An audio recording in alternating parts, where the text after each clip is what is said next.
이번 달 초에 시카고 지역에 계시는 한인 교역자분들, 뭐 인원수로만 따지면은 한 250분이 됩니다. 시카고 지역의 전체 한인 교역자들이 교회 수가 250개의 교회예요. 그 정도로 이제 한국 교회, 한인 교회들이 많은데, 그분들이 이렇게 설교 세미나라고 하는 제목으로 요청을 했고요. 그래서 제가 그동안 이 히브리어를 가르치고 했던 내용들 중에 우리 수업 시간에 했던 그런 뭐 많은 내용들을 또 담아서 설교할 때 우리가 성경 원어를 사용하는, 그러니까 주로 오늘의 수업은 주로 목회자분들에게 해당되는 이야기이긴 합니다. 제가 이 강의 자체를 이 세미나 인들 자체를 목사님들, 목회자들을 대상으로 했기 때문에, 하지만 목사님이 아니더라도 이 강의를 통해서 배우고 얻어가실 수 있는 것들이 좀 많이 있을 거라고 생각을 해요. 제목은 그래서 설교를 위한 성경 원어 사용. 우리가 설교할 때 성경 원어를 설명하는 경우들이 많이 있잖아요. 그 목사님 여러분 들을 때도 그렇고요, 그죠? 이 히브리어 단어, 이 헬라어 단어는 이런 뜻입니다라고 설교 때 이렇게 많이들 이야기 목사님들이 하시고, 또한 그걸 갖다가 듣는 그런 경우들이 참 많은데, 이 부분을 어떻게 사용하는 게 현명한 것인가, 어떤 부분들을 주의해야 할 것인가 라고 하는 그런 내용들을 실제적인 도움이 될 수 있도록 좀 세미나를 좀 다뤘어요. 우리가 히브리어 시간에 다뤘던 이야기들도 여기 많이 있고요. 그래서 한번 반복해서 제가 어떤 의도를 가지고 지금 어떤 특별한 단어들을 설명할 때 어떤 의도를 가지고 말씀을 드렸는가라고 하는 걸 다시 한번 들으시면 좋을 것 같습니다. 자, 성경 원어와 혹은 원어 성경. 우리가 도대체 뭐 설교자뿐만 아니라 사실 우리가 기독교인 목회자들이 성경 원어를 반드시 알아야 되냐? 그리고 뭐 예를 들면 뭐 저만큼 히브리어를 알고 이야기해야, 그 정도는 돼야 성경의 히브리어를 뭐 이야기하고 막 성경 원어를 이야기할 수 있는 거 아니야? 근데 저 정도로 공부하려면 도대체 뭐 얼마나 더 인생을 바쳐야 되는데, 그게 뭐 지금 이제서야 공부해서 뭐가 무슨 의미가 있을까라고 이렇게 생각하실 수도 있을 것 같아요. 제가 사실 오늘 굉장히 피곤합니다. 제가 어제 저희 아버지한테 내려갔다가 지금 사실 올라온 지 몇 시간 안 돼요. 지금 제가 경남 고성에 갔다가 지금 운전해서 왔는데, 어제 이제 수요 예배, 아버지 인도하시는 수요 예배에 참석해서 같이 예배를 드렸는데, 거기에서도 아버지가 뭐 라틴어 가지고 막 설명을 하시려다가, 제가 앉아 있는 걸 보고, 저기 전문가가 앉아 있으니까 내가 여기서 잘난 척을 할 수가 없잖아 말하면서 아들만 없으면 자기가 막 교인들한테 이 라틴어 이런 뜻입니다라고 이야기하면 교인들이 그렇구나라고 이렇게 생각할 텐데, 저 아들 목사가 저기 앉아 있으니까 이거 이 말을 함부로 못 하겠네요, 막 이렇게 얘기하시고. 제가 시카고에서 부교육자로 있을 때도 목사님들이 서로 이렇게 저분 앞에서 성경 원어 뭐 이런 얘기 뭐 함부로 하지 마세요. 뭐 근데 저는 단 한 번도 목사님이 제 담임 목사님이 뭐 설교할 때 뭐 언어 쓰고 그럴 때 제가 그건 틀렸어요, 뭐 이런 식의 얘기는 단 한 번도 한 적이 없음에도 불구하고, 이게 참 그래요. 자기보다 조금만 더 아는 사람이 이렇게 있으면, 언어라는 게 그렇습니다. 자기보다 조금만 더 아는 사람이 있으면은 그 앞에서 함부로 말을 못 하게 되는 그러니까 성경 원어는요, 이게 사실 권력입니다. 힘이에요. 그러니까 정말 그러니까 함부로 막 휘두르면 안 되는 겁니다. 교인들 앞에서 이것이 사실 권력으로 사용될 수 있는 부분들이거든요. 그렇죠. 그러니까 아는 것은 힘이고요. 힘은 권력입니다. 그러니까 권력을 갖고 싶어서 어떤 면에서는 사실은 성경을 원어를 공부하고 그 원어 설교 시간에 원어를 사용해 가지고 이건 이런 뜻이야 라고 이렇게 이야기하는 어떤 힘의 어떤 그런 다이내믹에 관련되어서 사실 성경 원어가 사용이 됩니다. 그러니까 이런 부분 때문에 사실은 이게 좀 이 설교 세미나를 제가 그래서 준비했던 거였는데, 그런 부분들을 상당히 조심해야 된다라고 하는 의도로서 제가 이 얘기의 시작을 이렇게 했습니다. 이게 사경회라고 해서 우리가 사경회라고 하는 표현을 쓰는데 이 성경을 조사하다 이런 뜻이잖아요. 근데 이게 이런 표현이 어디서 나왔는지 조사를 해보니까 그게 바로 언더우드가 성경 공부를 시작했던 바이블 스터디, 우리 영어로 그냥 바이블 스터디라고 하는 그 바이블 스터디를 한자로 번역을 했을 때 사경이라고 하는 그러니까 바이블 스터디 그룹이라고 하는 것을 사경회, 뭐 바이블 스터디 모임, 결국은 뭐 사경회가 대단한 게 아니라 성경 공부예요, 쉽게 얘기하면. 그래서 우리가 지금 얘기하는 성경 공부 모임을 시작한 게 사경회였습니다. 근데 사경회가 저는 이게 초기 한국 교회의 성장의 어떤 아주 중요한 두 축이었습니다. 부흥회와 사경회. 이때 사실은 부흥회가 부흥회라기보다는 정확히 사실은 회개운동이라고, 이게 역사를 잘 아시는 분들은 사실 이게 부흥회라고 하는 표현 때문에 이게 약간 좀 이 원래 본래적인 의미가 변질되었다. 이게 교회가 커지고 부흥하는 것이 목적이 아니라 사실 회개운동이다라고 이렇게 많이들 잘 말씀을 해주시고 계세요. 이게 자 우리나라의 그 뭐죠? 1909년부터 1929년 동안 20년간 사경운동이라고 하는 어떤 성경 공부 모임이죠. 그러니까 우리나라 한국 개신교가 이제 부흥이 일어나고 회개운동을 통해서 부흥이 일어나고 그 정말 사람들이 삶의 방향을 바꾸어서 그 다음에 어느 길로 가야 되느냐라고 했을 때 그 방향을 알려줄 수 있는 것은 성경이죠. 그러니까 성경 공부를 하는데 사람들이 굉장히 많이 이렇게 참여를 했습니다. 연간 130만 명이 참여했다라고 하는 기록이 있는데 그 당시에 우리 한국 기독교인이 몇 명이었을까요? 우리 한국 기독교인 다 참여한 거 아닌가 싶어요. 남녀가 다 참여를 했고요. 이거는 제가 그 UCLA 옥성득 교수님한테 이제 얻어온 사진입니다. 이게 사경회 1909년 지금으로부터 진짜 112년 전에 평양에서 부인 사경회 때 이렇게 사람들이 전국 각지에서 성경을 공부하려고 이렇게 모이는 거예요. 자, 이거 보세요. 이게 지금 성경 공부하러 가는 겁니다. 앞에는 아마 이게 약간 외국인 그런 분 같아 보이고, 이게 지금 성경 공부하러 모임을 가는 거예요. 이게 성경 공부하고 예배드리고 혹은 예배드리고 성경 공부하고, 이게 1910년도 사진입니다. 부인 사경회 모임이에요.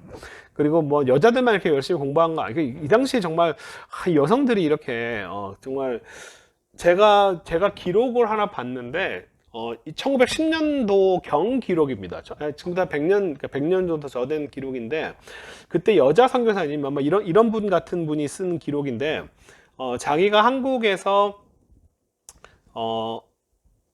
자기가 지금 이 조선에서 이제 그냥 조선이겠죠.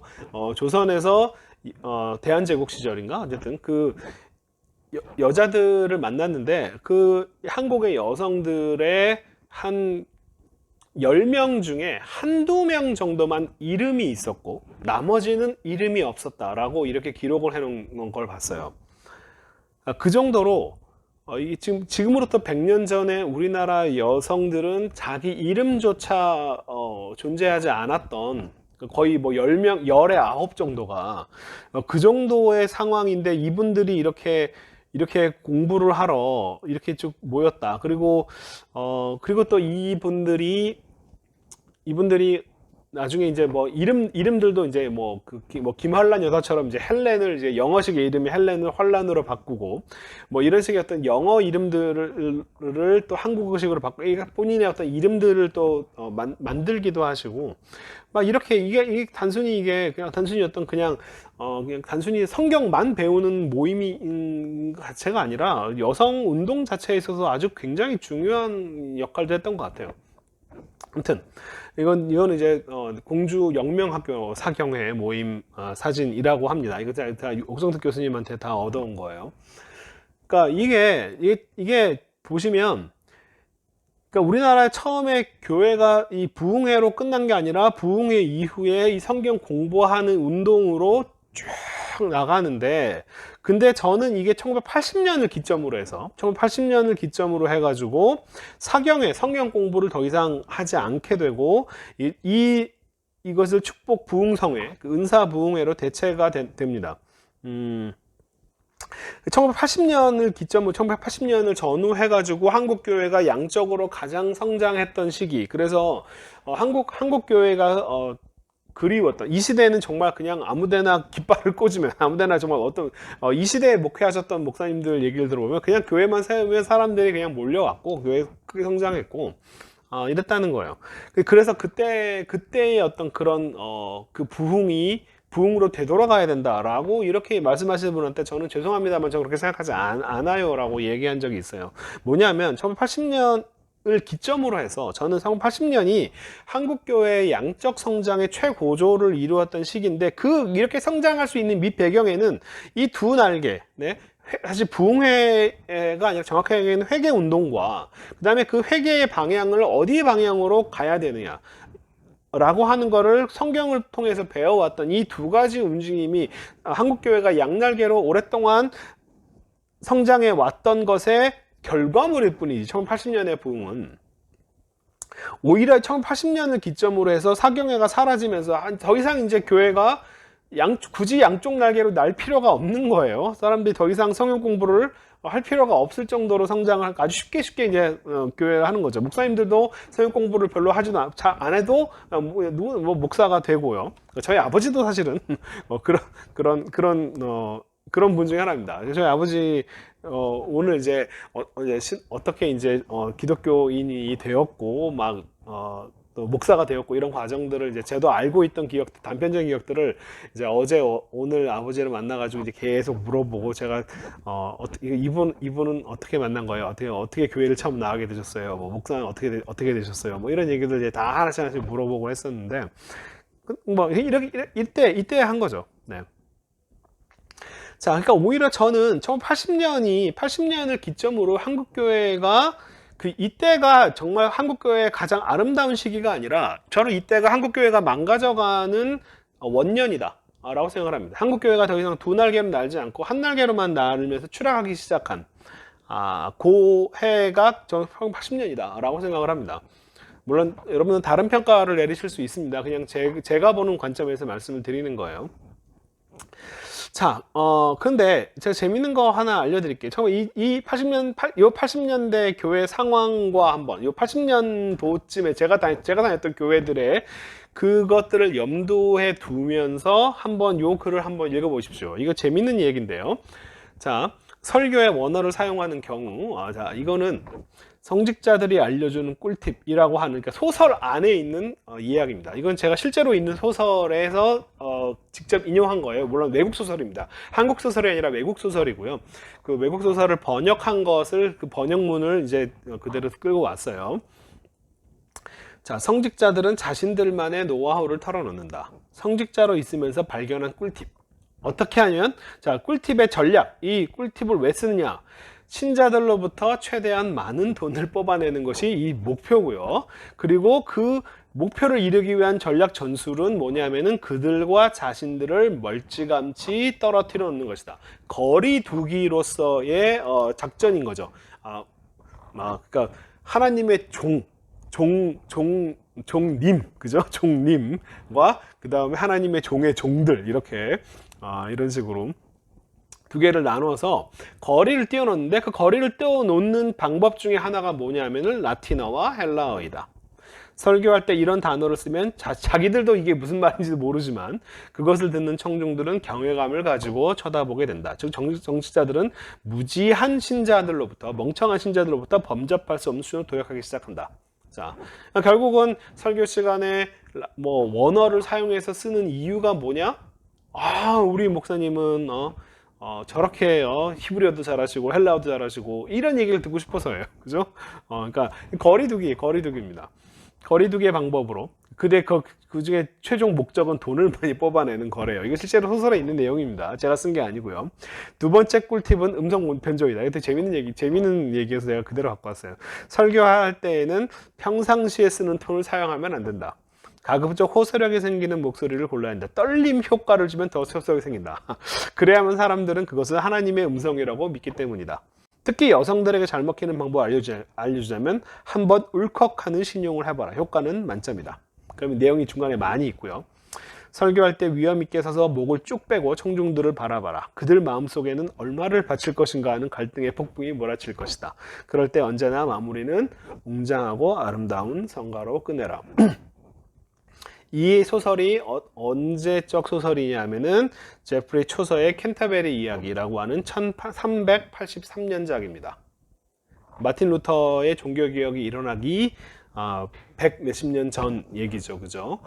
그러니까 캐톨릭 교회가 망가져가는 시점에 상황을 묘사를 하고 있는 이야기죠.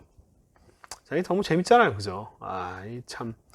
근데 요 1383년, 그러니까 지금 이런 걸 보면 한국 교회의 어떤 상황들과 너무 잘 매치가 되는 것 같아요. 정말 제가 어렸을 때 목사님들 이렇게 설교하셨거든요. 되게 막 극적인 어떤 그런 효과들, 그러니까 설교의 어떤 내용이라든지 아니면 정말 성경을 깊이 연구를 하는 그런 것이 아니라 그래서 아는 목사 어떤 분이 이제 목사님이 되셔가지고 성경도 모르시고 목사님이 되셨는데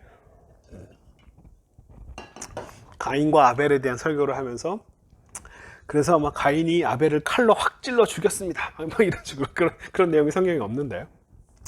칼로 찔러 죽였습니다. 그걸 막 연극처럼 막 사람들이 막 그랬던, 그러니까 사실 말도 안 되는 그런 이야기들을 이렇게 막 하고 그랬었습니다. 자, 근데 저는 그래서 이 모습이 이제 이런 사실 이거 한국 교회의 모습이라기보다는 이제 사실은 그 당시에 로마 카톨릭 교회의 어떤 상황들과 상당히 유사하게 종교 개혁이 필요했던 어떤 시점들과 상당히 유사하게 다시 근본으로 돌아가고, 그 근본은 뭐냐면 성경이거든요. 성경. 그죠?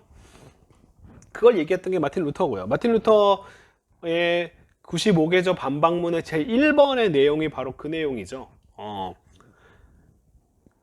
라틴어 성경을 사용하면서 페니테레, 회개라고 하는 단어를 페니테레라고 하면서 죄값을 치르다. 그러니까 죄를 진 것에 대해서 돈으로 죄값을 갚아라라고 해석을 하면서, 그래서 면죄부를 파는 거죠. 죄를 면하기 위해서 돈을 받고 팔고, 심지어는 죽은 자들에게까지도 돈을 내면 죄가 용서된다라고 하는 식으로 이제 정말 신자들의 돈을 뽑아내기 위한 그런 작전들을 사용했던 시점에서 마틴 루터가 성경을 봐라, 그리스어 성경을 봐라. 헬라어 원전에는 그 페니테레라고 하는 단어는 메타노이아라고 하는 단어로 되어 있고, 그 메타노이아는 전 인격적인 완전한 존재 변화, 근본적인 어떤 인격적 변화를 얘기하는 거지, 돈을 내고 죄를 용서받는 회개를 의미하는 것이 전혀 아니다. 그러니까 결국은 그게 1번이거든요. 그러니까 결국 내용이 뭐냐면 원어 성경을 봐라요. 라틴어로 번역된 불가당 성경 보지 말고 원어 성경 봐라. 원어 성경에 보면 그런 내용이 아니다라고 얘기했던 그런 시점, 그 얘기죠. 그죠? 이게 그래서 사실은 원래 기본으로 돌아갈 때 가장 중요한 건 성경이고요. 그 성경의 그 근원은 번역된 성경이 아니라 사실은 원전 성경을 얘기하는 거예요. 그러니까 지난 40년 동안 한국교회가 사경회라고 하는 것을 한쪽 날개를 버리면서, 제가 지난 40년 동안 배워왔던 건 결국 사람들이 다시 이 말씀에 해서 성경을 원어로, 혹은 성경에 정말 진짜 무슨 이야기를 하는가라고 하는 걸 정말 제대로 배우고 싶고 제대로 알고 싶다라고 이야기하는 그런 분들을 정말 많이 만나게 되었습니다. 그리고 여기 이 히브리어 어려운 히브리어 과정을 들으시는 분들 역시 마찬가지로 다 그런 분들이라고 생각을 해요. 다시 이런 필요성들을 느끼니까 이 어렵게 이 히브리어 문법부터 시작해서 다시 공부하시는 거라고 생각을 합니다. 지금 이 시대에서는요, 정말 더 이런 것들이 필요한 것 같습니다. 그리고 결국 중요한 것은 옛날에는 정말 이렇게 정말 교회만 정말 막 세우면 막 이렇게 됐지만 요즘엔 절대로 안 그러죠. 그죠? 결국 목회자들의 어떤 자기 컨텐츠가 정말 중요합니다. 자기의 목소리로 이야기하는 자기 내용들을 갖고 있지 않으면 정말 살아남기가 힘든 시대가 되었어요. 그래서 정말 더 설교자들도 목회자분들뿐만 아니, 목회자들도 성도님뿐만 아니라 목회자분들이 결국 성경을 얼마나 깊이 있게 이해하느냐라고 하는 것이 굉장히 중요하다. 중요해질 수밖에 없는 시대가 되었습니다. 저는 성경 원어를 얘기하지만 저는 개인적으로 저는 원어주의자라고 얘기하지는 않아요. 정말 성경 원어를 잘한다고 해서 좋은 목사, 좋은 설교자가 되는 건 절대로 아니에요. 그러면 뭐 공부를 많이 한 사람이 제일 좋은 목사, 제일 좋은 설교자가 되게요? 그렇지 않습니다. 저희 아버지는 정말 신학교도 진짜 막 엉터리로 옛날에 진짜 엉터리로 졸업했고, 그리고 뭐 히브리어, 헬라어 이렇게 시험 볼 때 하나도 답을 몰라서 찬송가 1절부터 4절까지 다 적고 그리고서 답안지만 채우고 찬송가로 답안지를 채우고 기도원에 기도하러 가시고 이런 목사님입니다. 자기가 오늘 낮에 점심 먹으면서 아버지랑 얘기했는데 나는 완전 엉터리 목사야 라고 이렇게 아버지가 얘기하시는데 저는 그런 제 아버지가 저는 제가 생각하는 목사의 가장 모델은 저는 저희 아버지예요. 목사는 저렇게 살아야지. 그러니까 뭐 정말 이렇게 뭐 따지고 들어가면 진짜 뭐 신학교 졸업한 것도 뭐 안수 받은 것도 뭐 진짜 뭐 이렇게 막 자기는 정말 엉터리로 막 이렇게 됐다고 나는 엉터리 목사야라고 얘기하시지만 그리고 뭐 히브리어 뭐 헬라어 이런 거는 정말 하나도 모르시지만 저는 저희 아버지가 최고의 목사라고 생각을 해요. 저한테는 그렇습니다. 그래서 원어를 많이 안다고 좋은 목사가 되는 것도 아니고 좋은 설교자가 되는 것도 아니고요. 좋은 설교자가 또 좋은 목사가인 것도 아니고요. 그죠? 이건 누구나 다 아는 이야기인데 우리가 이렇게까지 열심히 히브리어를 배우고 원어를 배우고 하는 이유들이 무엇인가? 원어를 알면 모든 게 해결되는 것도 아님에도 불구하고요. 그게 가장 베이직이거든요. 가장 근본이기 때문에 그렇습니다. 그러니까 신학교에 가서 배우는 게요. 성서신학, 조직신학, 실천신학. 뭐 이렇게 크게 나눠지고요. 실천신학은 또 뭐 선교, 상담, 교육 뭐 등등등 나눠지고 굉장히 여러 분과로 나눠져 공부하는 것이 뭐냐면 이게 다 필요하기 때문이죠. 그죠?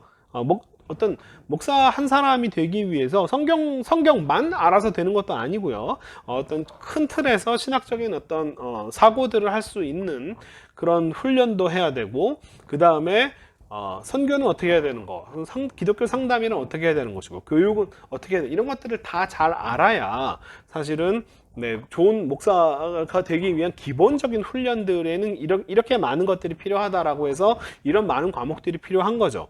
오히려 신학교에서 사실은 이 부분이 제일 어려우니까 오히려 이쪽으로 전공을 하는 사람을 오히려 지금 말리고 있는 분위기. 제가 아는 분이 저한테 히브리어를 배우시는 분이 자기가 성서신학 쪽으로 전공을 하겠다고 하니까 학교 측에서 교수님들이 말리면서 야 이거 하면 제때 졸업하기 힘드니까 이거 실천신학 쪽으로 해서 빨리 졸업해라 라고 이야기를 하는 얘기를 듣고 자기가 정말 이 신학교를 계속 다녀야 될 가치가 있나 이렇게 이야기하는 신학교가 성서신학을 공부하겠다고 한 학생한테 졸업하려면 다른 거 해라고 이야기하는 학교를 다닐 필요가 있냐라고 막 이렇게까지 얘기할 정도고 요즘에 점점 더 신학교들의 성서 언어와 성서 신학 분야는 점점 갈수록 더 필수가 아니라 선택의 상황이 되어가는 이것 때문에 졸업 못하는 분들이 많이 생기니까요. 그러니까 이런 칙을 받고 있습니다. 근데 정말 여러분 진짜 조직신학이라고 하는 것도 조직신학의 근본, 이 조직신학적인 입장들을 세워나가는 근본이 뭡니까? 성경이죠. 그죠? 그러니까 아무리 멋지고 훌륭한 신학적인 어떤 그런 하나의 틀을 만들었다고 해도 성경의 그것을 통해서 성경을 제대로 이해할 수 있는가? 성경이 다른 이야기를 하고 있다면 그럼 조직신학은 사실 필요가 없는 그냥 우르르 무너져 버리는 거잖아요. 실천신학도 마찬가지입니다. 선교를 하거나 아니면 상담 그냥 선교는 전하는 거잖아요. 그죠? 도를 전하는 거, 전도, 선교가 도를 전하는 건데 뭘 전하냐? 그럼 성경에 있는 내용들을 전하는 거고 상담을 이야기할 때도 그냥 일반 상담이 아니라 기독교 상담이고 교육도 그냥 교육이 아니라 기독교 교육인데 그 상담과 교육의 가장 근본이 되는 그 내용이 뭐냐 하면은 당연히 성경입니다. 모든 것이 다 성경으로 하는 데기 때문에 이 성경을 제대로 모르고서는 사실은 선교도 상담도 교육도 아무리 현대의 뛰어난 교육 이론, 상담 이론, 심리학 이론 이런 것들을 갖다가 와서 아무리 멋지게 포장을 해도 그 내용이 과연 성경적인 내용들을 담고 있는가, 성경적 가치들을 담고 있는가라고 했을 때 그 부분이 결국은 기준이 되는 거잖아요. 자, 우리 목사님들이 강대상에서 마이크를 잡을 수 있는 유일한 이유가, 잡을 수 있는 그 권력, 마이크는 권력입니다. 저도 지금 제가 마이크를 잡고 있는 이유가 뭐냐면, 예, 정치에 대해서, 사회에 대해서, 교육에 대해서 다른 사람보다 더 많이 공부하고 더 많이 아는 전문가라서 교회 설교할 때 강대상에서 마이크를 잡는 게 아니에요. 정치, 경제, 사회, 문화, 박사들 쪼르르 앉아 있는데, 그럼에도 불구하고 목사님이 설교 강대상에서 마이크를 잡을 수 있는 유일한 이유는 다른 전문가가 아니라 성경 전문가이기 때문에 그 이유밖에 없습니다. 다른 이유가 뭐가 있겠습니까? 그죠? 그러니까 전문가란 뭐냐면은 무엇이 옳고 무엇이 그른가를 판단할 수 있는 사람이 기본적으로 전문가예요. 전문가 다른 게 아니라 여러 가지 떠도는 정보들 중에서 어떤 정보가 근거가 있는 분명한 정보고 어떤 정보가 가짜 뉴스고 가짜 정보인가를 구별할 수 있는 눈이 있는 것이 기본적으로 전문가들입니다. 성경 해석할 때 성경을 이렇게도 해석하고 저렇게도 해석하는데 그렇게 여러 가지 해석들이 과연 근거가 타당한 건지를 살펴볼 수 있는 눈이 있어야 되고, 그죠? 그러니까 주석서들을 쓴 사람들이 한편으로는 전문가이긴 한데, 저는 이렇게 얘기해요. 주석서에 있는 이야기가 옳은지 그른지를 스스로 판단할 수 있는 능력이 없으면 그냥 주석서를 아예 인용을 안 하는 게 차라리 더 낫습니다 라고 이야기를 해요. 그 정도까지 사실 주석서에 있는 내용이라고 다 옳은 얘기가 절대로 아닙니다. 주석서에도 정말 잘못된 얘기는 정말 많아요. 그래서 자기가 사실은 그 주석서에 있는 내용들이 과연 옳은가 그른가를 판단할 수 있는 어떤 눈들을 갖기 위해서 노력을 많이 하셔야 됩니다. 주석서에서 어떤 책에서 이 학자가 유명한 학자니까 이 사람이 이렇게 얘기했으니까 이게 맞겠지. 전혀 그렇지 않습니다. 제가 항상 맨 처음에 얘기했지만 모든 권위에 도전하는 게 그게 좋은 자세예요. 자, 독일 신학교의 경우에서는요, 일반 대학을 졸업하고 총 6년 동안의 신학교육을 합니다. 그 중에 첫 2, 3년은 오로지 원전 교육만 합니다. 그러니까 지금 우리나라 신학교에서 공부하듯이 한 학기에 한두 과목 원어 공부를 하는 게 아니고요. 첫 2, 3년을 온전히 풀로 월화수목금을 히브리어, 그리스어, 라틴어만 공부를 해요. 다른 거 공부 안 하고요. 제가 아는 히브리어 6개월, 그리스어 1년, 라틴어 6개월로 알고 있습니다.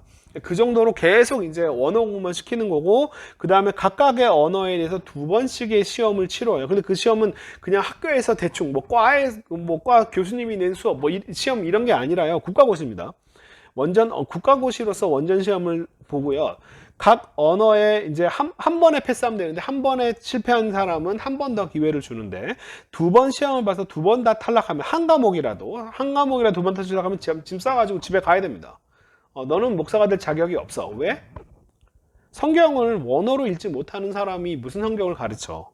라고 이렇게 독일 신학교의 목사를 양성하는 아주 기본 제도예요. 2, 3년 동안 원전 교육만 시킵니다. 그리고 여기에서 이거를 못하면 짐 싸가지고 집에 가야 돼요. 자, 미국 신학교는 아니죠, 그죠? 미국 신학교는 전혀 한국 신학교가 미국 신학교를 따라가고 있습니다. 미국 신학교도 점점 원어를 점점 안 가르치고요, 어려워하고 그래서 진짜 필수가 선택으로 바뀌어가고 있는 상황입니다. 한국 신학교 마찬가지예요. 한국 신학교도 정말 마찬가지입니다. 진짜 안타깝게도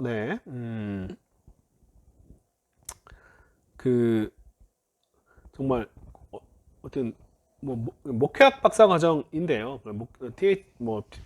PhD도 마찬가지고 구약 전공으로 박사 학위를 받았는데 히브리어를 모르는 사람들이 정말 많아요. 말도 안 되는 얘기인데 정말 그렇습니다. 여기 계신 분들의 히브리어 실력이요, 아마 진짜 우리나라의 목사님들 전부 다, 그 다음에 신학 교수님들 전부 다, 심지어는 구약학 교수님까지 포함해서도요, 아마 정말 상위 1% 안에는 다 들어가실 거예요, 진짜. 제가 심지어는 제가 얼마 전에 어떤 분한테 그 신학교에서 공부하시는 분한테 얘기 들었는데 자기 구약 교수님이 히브리어를 저분이 너무 히브리어를 모르시는 것 같아요. 구약 교수인데요. 신학교에서 가르치는 그것도 이름 있는 신학교의 구약 교수님인데 히브리어를 모르시는 것 같아요. 왜요? 물어봤더니 히브리어 발음을 안 하세요. 그런 거예요. 예? 그러니까 성경에 히브리어를 안 읽으신다는 거예요. 구약 교수가 성경 원전 수업인데 히브리어 원전을 읽는 수업인데 히브리어를 안 읽고 그냥 다니엘서는 이런 내용입니다 라고 그냥 이 얘기만 하고 끝난다는 거예요. 제가 그분의 실라부스를 딱 보는 순간 알았습니다. 왜냐하면 다니엘서를 가르치면서 히브리어에 대해 설명만 하는 거예요. 다니엘서는 사실 거의 대부분 아람어로 되어 있는데요. 그러니까 다니엘서가 히브리어로 되어 있는지 아람어로 되어 있는지도 모르시는 분이 한국 신학교의 구약학 교수로 계시고 있는 상황인 겁니다. 그러니까 진짜 심각한 상황이에요. 그러니까 그런 분들한테 배우신 분들이 당연히 원어를 제대로 공부할 리가 없죠. 가르치는 사람 자체가 원어를 모르고 있는데. 자, 정말 엉터리입니다. 이거는 제가 이 클래스에서 이 얘기를 했는지 모르겠는데요. 이거는 그냥 제가 쓴 글이고요. 제 이야기입니다. 이게 여러분 동의하실 수도 있고 안 하실 수도 있어요. 근데 저는 이렇게 생각합니다. 자, 모든 예배의 주인공은 하나님이고 예배의 주인공은 정말 하나님의 말씀이다. 그리고 예배의 중심, 모든 공예배의 가장 하이라이트는 말씀 선포에 있다. 근데 여기서 말하는 말씀 선포는요, 설교를 얘기하지 않습니다. 말씀 봉독이에요. 왜냐하면 하나님의 말씀은요, 성경이지 설교자의 말이 아니기 때문입니다. 이 부분 오히려 우리가 설교를 하기 위한 준비로서 그래서 이제 설교자가 나오기 전에 부목사님이나 아니면은 외부 초청 강사가 왔을 때 설교자가 오면은 이렇게 그 목사님이 말씀 읽고 이걸 통해서 이런 말씀을 전해 주시겠습니다 라고 이제 목사님 초대하죠. 저는 이게 완전히 잘못된 것이다. 근본적으로 뭐가 크게 잘못되고 있다. 뭐냐면 성경 자체가 하나님의 말씀이지 설교가 아니고 성경을 읽는 것 자체가 하나님의 말씀을 성도들이 받는 것입니다. 그리고 성경을 읽는 그 순간이 예배의 중심이고 핵심이다. 예배의 하이라이트가 사실은 여기에 성경을 읽는, 봉독하는 그 순간에 예배의 하이라이트가 있어야 되는데 사실은 하이라이트가 옮겨갔어요. 하나님의 말씀을 성경을 읽는 그 순간과 설교를 혼동하는 것에서부터 개신교에 많은 문제가 발생한다 라고 생각합니다. 이건 정말 제 생각이에요. 이게 맞는지 틀린지 모르겠지만 저는 이게 맞다고 생각합니다. 여러분 다른 생각하실 수도 있어요. 설교는 말씀 선포에 하나님의 말씀을 읽는 그 그러니까 성경 봉독이 핵심이고 하이라이트고요. 그죠? 그리고 그 말씀 선포에 부속되는 부수적이고 2차적인 행위가 바로 설교입니다. 왜 이 설교가 왜 필요하느냐? 선포된 하나님의 말씀이 어떤 뜻인지 그 선포된 하나님의 말씀으로 성도님들 그 말씀을 들은 성도님들을 그 말씀의 세계로 잘 인도하고 잘 이끌어주는 통로로서 기능하는 것이지 설교 자체가 하나님의 말씀이 아니다 라고 얘기하는 것이 갖고 있는 이 의미는 뭐냐 하면 첫 번째로는 자, 목회자의 설교는 하나님 말씀에 대한 인간의 이해일 뿐이다. 그러니까 틀릴 수도 있죠. 그러니까 막 안 틀리려고 정말 이게 정말 하나님의 말씀인지를 정말 우리는 너무나 고민을 해야 되고 그리고 공부를 해야 되고 하지만 틀릴 수도 있어요. 틀릴 수도 있습니다. 괜찮아요. 왜냐면 우리는 인간이니까요. 잘못 이해할 수도 있습니다. 내가 5년 전에 이렇게 생각했는데 지금은 그게 아니구나라고 성도님한테 이야기하는 것을 부끄러워하실 필요 없어요.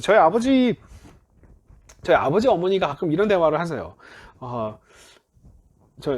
니네 아버지는 자기가 옛날에 이렇게 설교했었는데 자기가 잘못 알았다. 미안하다. 성도님들한테 이렇게 사과하는 게 자기는 싫다는 거예요. 어머니는 목사가 그렇게 얘기하면 안 되지라고 얘기하시길래 저는 그렇게 얘기해서 아버지가 진짜 목사라고 생각해요. 이렇게 얘기하거든요. 자기가 잘못 성경을 자기가 당연히 인생이 성장하고 그러니까 삶이 더 성장하고 경험이 늘어나고 하면서 그전에는 몰랐던 것을 아는 것이 인간이 살아가는 방식이고 인간이 성장하는 거죠. 그리고 하나님 말씀이 내가 옛날에 이런 뜻인 줄 알았는데 지금 보니까 아닌 것 같다라고 이야기하는 것이, 그리고 그것이 당연한 거고 그렇지 않으면 오히려 이상한 거다. 예전에 내가 10대 때 20대 때 이해하고 있던 것을 지금도 가지고 있다면 그게 이상한 거죠. 그게 이상한 겁니다. 자, 그래서 목회자는, 예? 그래서 인간의 오류가 있을 수 있다라고 하는 것을 목회자 스스로, 설교자 스스로도 알아야 되고 그것을 성도님들한테 이해시키는 과정도 되게 중요합니다. 그래서 목회자는 자신의 설교를 절대시해서는 안 되고 성도들에게 자신의 설교를 절대시하도록 요청해서도 안 된다. 두 번째는 설교는 선포된 말씀으로 성도들을 인도하는 그 역할이다. 역할을 하는 게 뭐냐면, 네, 성도들을 선포된 말씀으로 인도하지 못하는 설교는, 나는 그것은 설교로서의 기능을 이미 실패한, 설교로서의 존재 이유를 상실한 설교다. 결국은 선포된 하나님의 말씀이 무슨 뜻인지를 성도님들이 잘 이해할 수 있도록 해야 된다. 근데 그렇다고 해서 모든 설교가 다 강의식 설교가 된다 이런 얘기는 전혀 아니에요. 그러니까 하나님의 말씀이 무슨 뜻인지를 잘 이해할 수 있도록 돕도록 하는 역할을 하는 것이, 근데 그 역할이 반드시 프리식, 강의식 이런 거는 아니에요. 그래서 어떤 면에서 설교는 예배의 필수 요소가 아니다라고까지 극단적으로 얘기할 수 있다. 생략이 가능하다. 그리고 성도님들을 선포된 말씀으로 인도할 수 있는 보다 더 효과적인 방법이 있으면 그걸 사용해도 괜찮다. 예를 들면 하나의 설교를 하나의 그 말씀을 이해할 때 있어 어떤 것보다 찬송가 한 곡, 찬양 한 곡이 그 하나님의 말씀을 성도님들이 보다 더 체감적으로 그 말씀을 더 잘 이해할 수 있도록 한다면 설교 빼고 그 찬송가를 같이 불러도 저는 그것이 충분히 하나님의 말씀으로 성도님들을 인도하는 거라고 생각합니다. 제가 얘기했나요? 제가 가장 존경하는 어떤 설교자, 말씀 사역자라고 저는 생각하는데, 그분의 설교 중에 제가 제일 좋아하는 설교는 설교를 안 하는 걸로 설교를 하셨던 시편 23편에 대해서 말씀을 하시면서 여호와는 나의 목자시니 내게 부족함이 없으리로다 라고 하는 그 시편 23편의 모든 구절을 함께 읽고, 그리고 말씀하시는데 내가 여기에서 이 아름다운 시편에 어떤 이야기를 더 덧붙일 수 있겠습니까? 우리 다 같이 그냥 시편 23편을 한 번 더 같이 읽읍시다. 라고 해서 그냥 시편 23편을 그냥 읽어 나가는 거예요. 성도님들과 함께 대예배 시간에. 근데 그게 어렸을 때 저한테 최고의 설교였어요. 그 설교를 하지 않음으로써 오히려 그 하나님의 말씀이 그 예배의 가장 중심이고 그 말씀 자체로 충분히 그러니까 그 말씀으로 사람들을 이끌을 때 어떤 다른 설명이 반드시 필요한 건 아니구나 라고 하는 걸 어렸을 때 저한테 깨닫게 해주었던 가장 저는 최고의 설교였어요. 아무 설교를 안 하셨는데 그 아무 설교를 안 함으로써 정말 이 예배의 가장 핵심이 그 시편 23편이라고 하는 하나님의 말씀이 선포되는 순간이구나 라고 하는 걸 깨닫게 해주었던 그러니까요. 설교를 굳이 안 해도 됩니다. 설교를 해야 된다는 강박에 사로잡힐 필요가 없어요. 가장 중요한 건 뭐냐면 설교가 왜 필요하냐. 선포된 하나님의 말씀을 성도님을 잘 인도하면 되거든요. 그 인도하기 위해서 여러 가지 다른 방법을 사용해도 상관은 없습니다. 자, 그렇기 때문에 이게 지금 설교는 하나님의 말씀이 선포되는 부수적 2차적인 행위이기 때문에 선포된 하나님의 말씀으로 성도를 이끄는 통로로서 기능하는 것이지 결코 설교 자체가 그 하나님의 말씀이 아니다. 자, 원어의 필요성, 성경 원어를 이해하는 것도 마찬가지예요. 성도님들한테 얼마나 우리 목사님 얼마나 훌륭한 사람이냐라고 하는 거를 보여주기 위해서 원어를 사용하는 게 아니고요. 설교할 때 원어를 왜 필요하느냐? 그 성도님들을 선포된 하나님의 말씀으로 성도님을 이끌을 때 이게 반드시 필요하다라고 하는 경우에만 사용하면 되는 거예요. 다른 경우가 아니고요. 그죠? 그렇게만 이해하고 있으면 됩니다. 그러니까 이게 제일 중요한 부분이라고 생각해요. 그것 때문에 원어가 필요한 거지 그 외에 다른 이유로 원어가 필요한 건 아닙니다. 원어를 반드시 이야기를 해서 설명을 해야만 되는 경우에 한해서. 네? 그러니까 그래서 이것 때문에 필요한 겁니다. 그러니까 설교의 필요성과 동일하죠. 자, 그래서 제가 이게 설교의 원어를 사용하는 원칙들이라고 이렇게 얘기하는데, 기본적으로 주의할 점들 뭐 이런 거예요. 뭐냐면 옳고 그름을 스스로 판단할 수 없다면 저는 차라리 인용하지 않는 게 좋다. 어떤 히브리어 단어를 이게 이런 뜻이다라고 하는 것을 정말 그런가? 어느 유명한 뭐 랍비가 얘기했던 어떤 주석서의 유명한 학자가 이 단어 뜻은 이런 거다라고 이야기를 했던, 어떤 송민은 교수가 이 단어는 이런 뜻이다라고 이야기를 했던 간에 그것이 과연 정말 그런가라고 하는 것을 스스로 판단할 수 있는 능력이 없으면 사용하지 않은 것이 차라리 더 낫다. 주적서 인터넷 자료들 너무나 많이 떠 있잖아요. 그 중에 제가 항상 예를 드는 것 중에 하나가 이겁니다. 다바르와 미드바르. 이거 굉장히 유명한 얘기죠. 그죠? 다바르가 말이라고 하는 이 다바르와 어근이 똑같기 때문에 이 다바르와 미드바르는, 그래서 미드바르는 이 말씀이 성취되는, 말씀이 선포되는 곳. 뭐 이런 식으로 멋지게 이 두 개를 연결하기가 너무 멋있잖아요. 그죠? 그렇게 되어 보입니다. 근데 히브리어만 아는 사람은 이 두 단어가 이렇게 연결이 될 수 있어요. 그렇지만 제가 이 두 단어는 그렇게 연결될 수 있는 단어들이 아니다 라고 말씀을 드렸습니다. 여러분한테는 요 히브리어에 대한 설명은 좀 적게 할게요. 왜냐하면 전에 다 했던 이야기들이라고 제가 생각하기 때문에. 아닌가요? 자, 다바르라고 하는 단어는 말과 사물과 사건, 우리 이런 거 배웠죠. 이 단어 자체만 가지고도 이 다바르를 꼭 막 이렇게 무슨 막 멋지게 의미 부여를 이 두 단어를 막 연결해 가지고 막 설명을 안 해도 이 단어 자체가 아주 독특하고 참 멋진 단어입니다. 그죠? 언어와 물건과 사건, 벌어지는 이 모든 것들이 한 단어 안에 포함되어 있는 아주 독특한 그런 단어다. 그래서 이 단어는 상황에 따라서 things, 뭐 이벤트라고도 번역이 되기도 하고, 똑같은 단어인데도 word, 말이라고 번역이 되기도 하고, 그다음 베콜 다바르라고 할 때 이 다바르는 땀에 부정한 말이라고 절대 번역할 수가 없겠죠. 그죠? 부정한 사건도 아닐 테고요. 그죠? 그러니까 이건 부정한 것들이라고 번역하는 사물에 해당되는, 그러니까 상황에 따라서 판단할 수밖에 없는, 그러니까 말, 언어, 사물, 사건, 이런 것들이 이 세 가지 서로 현대인들이 생각하기에 완전히 서로 다른 개념이 한 단어 안에 녹아있는 아주 독특한, 고대 이스라엘 사람이 독특한 사고를 엿보게 하는 단어입니다. 이런 거를 이렇게 언어를 히브리어 단어를 통해서 알고 있지 못하면은 이런 걸 이해할 수가 없는 거죠. 언어밖에는 이걸 알 수 있는 길이 없습니다. 히브리어의 한 단어를, 그렇기 때문에 우리말의 어떤 한 단어와 1대1로 맺으시는 것이 불가능하죠. 한 단어가 이렇게 다양하게 번역될 수 있는데요. 그죠? 그러니까 원어를 알아야 되고, 한국어로는 제가 신학 자체가 불가능하다라고 항상 얘기하는 이유가 그렇습니다. 히브리어와 원어는 똑같은데 전혀 다르게 번역이 되어 있는 경우 너무 많이 있고요.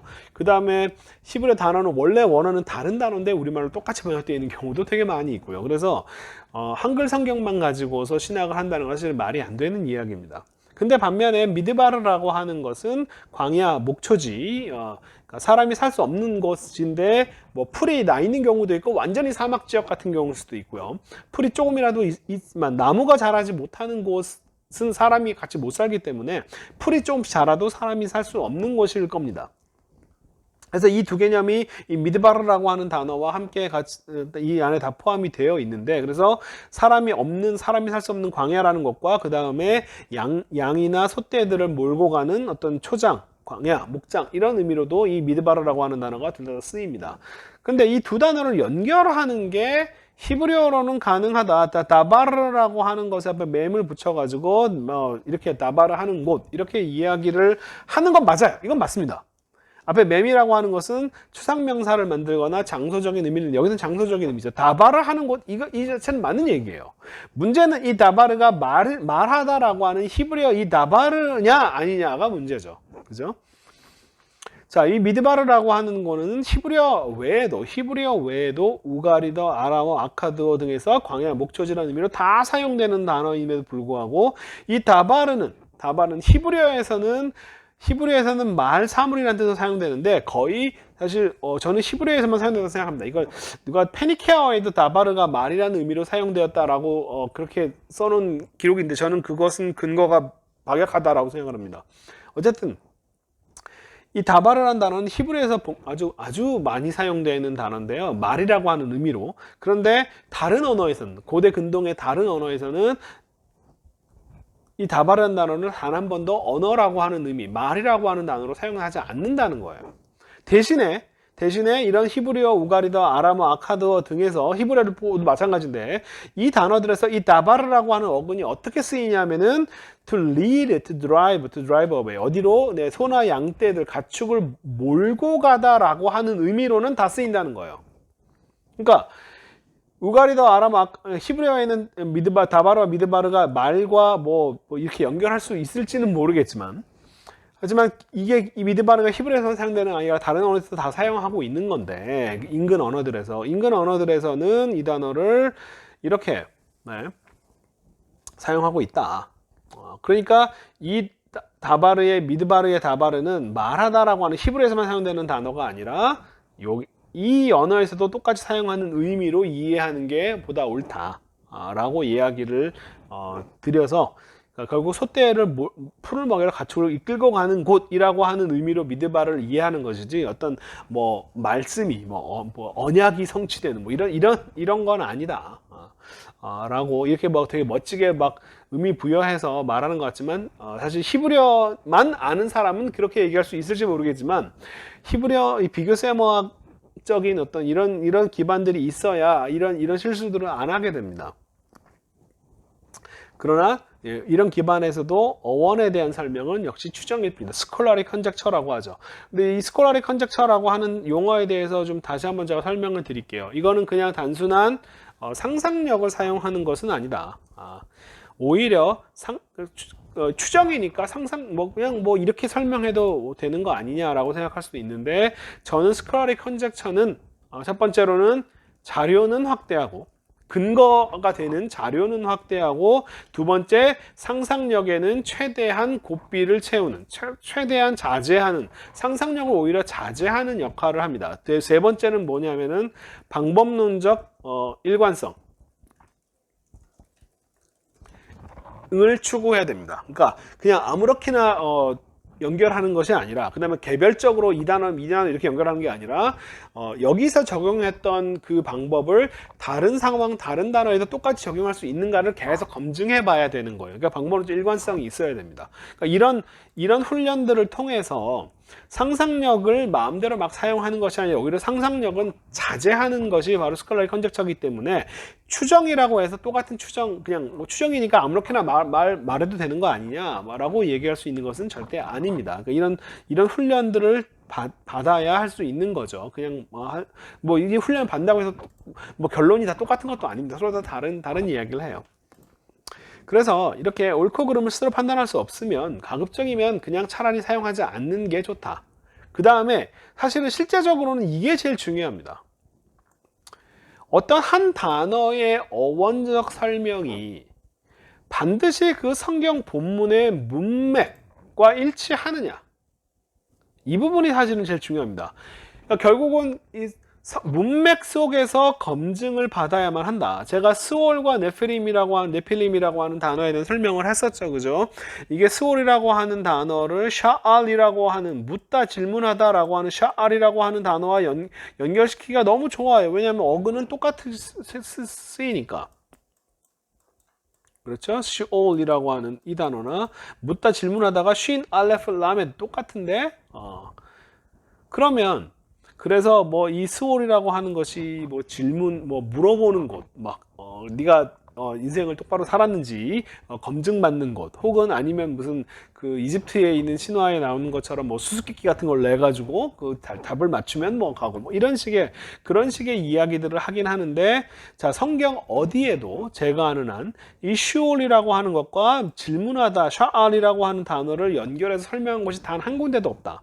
네필림도 마찬가지다. 눈, 페일, 라메드가 있다라고 해서 나팔, 떨어지다. 그래서 추락천사, 타락천사, 이런 식의 상상력을 발휘하는데, 네필림이 설명이 되고 있는 창세기 구절과 민수기 구절을 뒤져봐도 그 네필림을 나팔이라고 하는 어근과는 전혀 연결해서 설명하고 있지 않다. 그럴 경우에 이런 식의 어원 연결은 문맥 속에서 검증되지 않는 방식이기 때문에 이런 거는 전혀 의미가 없는 작업이다 라고 제가 강하게 말씀을 드리겠습니다. 이런 거 하면 안 돼요. 그래서 제가 말씀드린 바로 이거죠. 이 카도시, 코데시라고 하는 이 단어가 거룩이라고 하는 이 의미를 이해를 하는 데 있어서 가장 중요한 단어잖아. 이 거룩이 뭐냐? 성경적 거룩이 뭐냐? 케도심 티흐유, 너희는 거룩하여라. 그죠? 너희는 거룩한 사람들이 되어라. 케도심 티흐유, 혹은 너희들은 거룩하여라. 왜냐하면 키 카도시 아니 아도나이 엘로헤이켐, 너희들의 하나님 여호와 나 주님이 카도시 하기 때문이다 라고 했을 때, 어원적으로 따졌을 때 어원적으로 카도시는 다름과 분리를 나타낸다. 다름과 분리를 나타낸다. 라고 하는 것을 이제 아카드라든지 뭐 여러 가지 어떤 비교 언어학적으로 뭐 제가 이제 자료들 찾고, 그다음에 뭐 사전에도 이렇게 쓰여 있고요. 그러니까 뭐가 거룩하다라고 했을 때 그것은 기본적으로 막 번쩍번쩍 빛나다, 뭐 이런 게 아니고요. 아니면 뭐 흰 옷을 입고 이렇게 막 거룩한 척하고 앉아 있는 그런 걸 상상하는 게 아니라 다른 것이다. 그러니까 이 기본적으로 케도심 피우, 너희는 달라야 한다, 이렇게 이해하는 게 좋아요. 너희는 거룩해야 된다, 너희는 달라야 된다. 왜 그러냐? 내가 다르기 때문이다 라고 이렇게 이해를 하는 게 사실은 이 문장을 보다 더 잘 이해하는 방식이다. 일곱째 날에 보호자 일곱째 날을 거룩하게 했다. 그래서 일곱째 날에 뭔가 금치장을 했다라는 표현이 아니고요. 이 일곱째 날은 다른 날인데, 다른 날 뭐가 다르냐? 그날은 일을 안 했다. 자, 첫째 날, 일곱째 날은 거룩한 모임이 되는데, 이게 거룩한 모임, 뭔가, 그러니까 거룩한 모임이 아니라 다른 모임, 다른 날들과는 다른 것인데, 어떤 면에 다르냐면, 아무 일 하지 않는 면에서 다르다라고 얘기하는 거죠. 그러니까 이 거룩이라고 하는 것에 대해서는 어떤 부분이 다른가라고 하는 것에 대해서 분명히 설명들이 있어야 되고, 뭐가 어떻게 다른가를 반드시 그 문맥 속에서 이해를 해야 되는데, 바로 이 레위기 19장이 너희는 거룩하라, 이는 나 여호와 하나님이 거룩하기 때문이다 라고 얘기했는데, 그럼 이 기본적으로 다름을 나타내는데 어떤 부분이 다른 것이냐라고 했을 때, 그 다음 나오는 내용이 바로 거룩을 설명하는 장면이에요. 다름을 설명하는 장면이다. 그 1번이 뭐냐면, 너희 각 사람은 부모를 경외해라가 넘버 1이다. 여러분들이 생각하는 거룩이라고 하는 개념 속에 부모를 경외하는 것과 거룩이라고 하는 것이 연결이 전혀 안 됐다면 거룩을 전혀 잘못 이해하고 있는 것이다. 다시 생각하세요. 거룩을. 그죠? 그러니까 뭐가 달라야 되는데, 하나님 믿는 사람은 남들과는 달라야 되는데, 어떤 면에서 달라야 되는지, 첫 번째가 부모를 경외하는 것이다. 두 번째, 안식일을 지키는 것이다. 안식일을 지키는 면에서 다른 사람들과 다른 것이다. 그러니까 우리가 뭐 주일 성수, 그 다음에 하나님 이방신을 섬기지 않고, 이런 이제 소위 말하는 수직적인 부분들은, 제사를 드릴 때는 어떻게 하고, 뭐 이런 식의 어떤 수직적인 면에서는 이 거룩이라는 것을 되게 잘 이해하고 있어요. 그죠? 그런데 문제는 이 거룩의 수평성이라고 제가 이야기하는 수평적인 거룩함, 부모님을 공경하는 거, 그 다음에 어떤 곡식을 거둘 때 전부 다 거두지 말고 밥 모퉁이를 추수하지 말고 내버려둬. 왜? 이런 면에서 너희는 다른 민족과 달라야 된다. 다른 백성과 하나님 믿는 사람은 이런 면에서 달라야 된다. 너희는 추수할 때 전부 다 하지 말고 이만큼을 남겨둬. 왜 그러느냐? 포도원 열매도 다 따지 말고 좀 남겨둬. 왜? 가난한 사람, 그 다음에 거류민, 난민이죠. 게르. 이런 사람들을 위해서 그 사람들이 먹을 수 있도록 내버려둬라. 이게 바로 하나님 믿는 사람의 다름, 거룩을 나타내는 표현인데, 거룩이라고 하는 이거는 거룩이 아니라 구제야. 구제, 다른 개념이야 라고 생각한다면 거룩을 전혀 잘못 이해하고 있는 것이다. 레위기에서 말하는 이 거룩이라고 하는 개념을 설명할 때 있어, 이거는 거룩의 중요한 개념을 설명하는 거예요. 도둑질 하지 말라가 윤리적 기준이 아니라 거룩에 대한 설명을 하고 있는 것이다. 하나님 안 믿는 사람들은 도둑질지 모르지만, 너희는 도둑질하면 안 돼. 너희는 속이면 안 돼. 너희는 거짓말하면 안 돼. 너희는 내 이웃을 억압하면 착취하면 안 되고, 돈 준다고 일 시키고 다음날까지 돈 안 주는 이런 나쁜 짓 하지 마. 이게 바로 거룩 기준이라는 거예요. 그러면서 이 거룩 기준의 맨 마지막에 제일 유명한 내 이웃 사랑하기를 내 자신과 사랑하라. 이게 윤리 규정이 아니라 거룩 규정이라니까요. 거룩 성결 규정이, 하나님을 믿는 백성이 해야 될 다름에 대한 설명이 바로 너희는 이런 부분에서 달라야 한다라고 하는 거예요. 그러니까 이런 부분들이 거룩하는 것이 어떤 것인가? 뭐 이걸 아무리 원어 가지고 설명을 한다 할지라도, 그죠? 뭐 원어는 뭐 다름과 분리. 그래서 뭐 그래서 뭐가 달라야 되는데라고 하는 것을 이 문맥 속에서 이해하고 문맥 속에서 찾는 훈련을 하면 돼요. 그럼 그렇게 얘기하려면 굳이 뭐 히브리 단어 같은 거 설명하지 않아도 됩니다.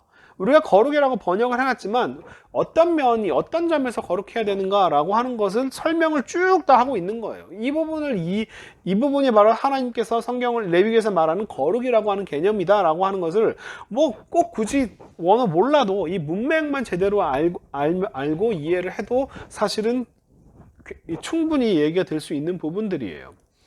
바로 거룩의 두 가지 측면, 수직적 측면과 제가 수평적 측면이라고 하는 건데, 이 부분은 우리가 굉장히 잘 많이 알고 익숙하게 생각을 하고 있는데, 이 거룩의 수평적 측면에 대해서는 그동안 너무 많이 무시되어 왔다. 잘 모르고 이것은 뭐 2차적이고 부차적인 부분이다 라고 생각하는데 저는 아니에요. 그리고 정말 제 부모를 공경하라가 넘버원인 게 좀 웃깁니다. 한편으로는 웃겨요. 진짜? 이게 바로 십계명의 구조. 그죠? 십계명의 구조와 같은 얘기고요. 그 다음에 예수님한테 율법의 핵심, 성경의 핵심이 뭐냐라고 물어봤을 때 하나님을 사랑하고 내 이웃을 내 몸과 사랑해라. 이것이 가장 중요한 계명이다. 라고 얘기했던 이 두 가지를 지금 이 거룩 개념으로 다 이야기를 하고 있는 것이다. 라고 하는 거예요. 이게 거룩이라고 하는 걸 설명하는 단어입니다. 카도시가 뭐냐? 카도시에 대한 설명을 이렇게 하고 있는 겁니다. 그죠? 그 다음에 제가 요셉 얘기하면서 했던 이 마찔리아, 성공하는 사람, 성공시키는 사람, 이라고 하는 거, 이런 것도 마찬가지로 문맥 속에서 이해를 해야 된다. 히필 패턴이기 때문에 사실 성공한이 아니라 성공시키는, 형통한, 얘가 참 얘를 뭐 인생이 평탄하고 잘 나가고 뭐 성공하고 그래서 나중에 뭐든 이집트의 재상까지 되고 막 뭐 이렇게 아주 뛰어나고 잘 나가는 사람이 되게 해주세요. 번역도 그렇습니다. 번역도 He became a successful man. 그죠? 이게 NASV, ESV, NRSV, CEV 이거 굉장히 중요한 성경들인데 이건 NASV나 ESV는 제가 가장 원문에 직역한 성경이다. 히브리어 영어로 너무 말이 안 되더라도 최대한 히브리어 직역을 하려고 애쓴 성경이 이 성경이고, NRSV는 미국 웬만한 신학교들의 스탠다드 버전으로 쓰는 성경입니다. 굉장히 중요한 성경입니다. CEV는 제가 최근 번역된 2010년대에 번역된 아주 중요한 성경이다라고 제가 좋아하는 성경이라고 얘기했는데 여기서도 번역을 이따위로 해놨어요. 그가 성공한 사람이 되었다. 자, 킹제임스 JPS 그가 prosperous 아주 부유한 사람이 되었다. 심지어는 유태인 번역인데 wealthy 부자가 되었다. 근데 이 뉴 제루살렘 바이블만 약간 의미가 다릅니다. 그가 한 모든 것이 on everything he undertook was successful. 그가 성공한 사람이 됐다라고 하는 표현이 아니라 그가 한 모든 일이, 그가 수행한 일들이 다 성공적이었다라고 번역합니다. 이거는 비슷하지만 전혀 다른 이야기예요. 그리고 이 번역이 사실은 맞는 번역입니다. 이게 사실은 히필 패턴으로 사용되는 그가 성공한 사람이 아니라 성공시키는 사람이다 라고 이해하는 게 맞다라고 제가 강하게 얘기했던 칼 기본형으로 성공하다고요. 성공하다, 쓸모있다라는 표현이고, 히피라면 성공하는 게 아니라 성공시키는, 하나님께서 그의 여행을 성공시키는 거죠. 하나님이 성공한 자가 된 게 아니죠. 그죠? 하나님께서 너의 여행을 성공시켰다죠. 성공시키는 거죠. 그죠? 자, 이렇게. 그래서 여호와께서 성공시킨 거죠. 그가 하는 모든 일을 성공시키셨답니다. 그래서 이 지금 요 마츠리아흐라고 하는 단어, 하나님이 성공하시는 분이다. 그래서 하나님이 잘 나갔다. 하나님이 뭐 부자가 되었다. 이런 표현이 전혀 아니잖아요. 그죠? 하나님은 그가 하는 모든 것들을 다 주님께서 성공을 시켰답니다. 그래서 그는 마츠리아흐한 사람이 되었다라고 하는 말은 그가 잘 나가는 사람이 되었다라고 하는 이야기가 아니라 그가 맡은 일들을 성공시키는 사람이었다. 비록 그 자신의 인생 자체는 아주 고난의 연속일지라도 형제한테 죽음을 당할 뻔하고 이웃나라에 정말 종살이로 갔다가 거기서도 거짓말로 그 보디발의 아내한테 거짓말로 하는데도 요셉은 단 한 번도 이렇게 변명하거나 아니면 뭐 아니 난 그런 적 없어요라고 얘기하거나 저 여자 거짓말하고 있어요 아니면 형제들이 잘못하고 있어요 단 한 번도 이런 얘기 하지 않아요. 정말 그런 면에서 정말 저는 정말 요셉이 성경 창세기에 등장하는 인물 중에 가장 훌륭한 인간이라고 생각을 하는데 거기다가 또 감옥에 갇혀서 그 사람들한테 은혜를 베풀어 가지고 그 사람들이 잘 풀려나게 되었음에도 불구하고 2년 동안 그 사람을 잊어버려도 나중에 만났을 때 야 너 왜 내가 너 이게 잘 풀려줬는데 왜 나한테 이렇게 했어 전혀 이런 말 단 한마디도 하는 그 장면이 성경에 나오지는 않죠. 그죠? 그러니까 그 사람의 인생 자체는 정말 힘들고 고통의 연속이었고 결과적으로는 잘 되었지만 그러니까 결국 이 요셉 자체가 얼마나 잘 나가냐 잘 나가지 않느냐는 전혀 문맥 속에서도 전혀 중요한 내용이 아닙니다. 형통하게 하셔가지고 하나님께서 그가 잘 나가게 한 게 아니라 그가 성공시키는 사람이 되어서 뭘 어떻게 했냐 하면은 자 주인에게 은혜를 입어서 그가 요셉을 가정 총무로 삼고 자기 소유로 그 손에 위탁해서 요셉이 부자가 되었다가 아니라 그렇게 한 이후로부터 여호와께서 요셉을 위해서 그 애굽 사람의 보디발의 집에 복을 내려서 보디발의 집과 밭이 성장했다라고 하는 얘기죠. 요셉은 여전히 종입니다. 그죠? 옥에 가두어서도 성공시키는 사람으로 되어서 그죠? 자기 옥에 갇혔는데 옥에서 뭐 부자가 되었다, 뭐 옥에서 잘 나갔다 이런 얘기를 하고 싶은 게 아니잖아요, 그죠?